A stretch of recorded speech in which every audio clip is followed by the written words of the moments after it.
Hello mister टुनटुन जी, आपके घर से कॉल आ रहा है जी, प्लीज फोन उठाइए और बात कीजिए।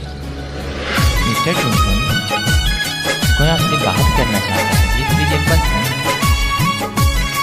मिस्टर टुनटुन भैया, प्लीज पिकअप द फोन।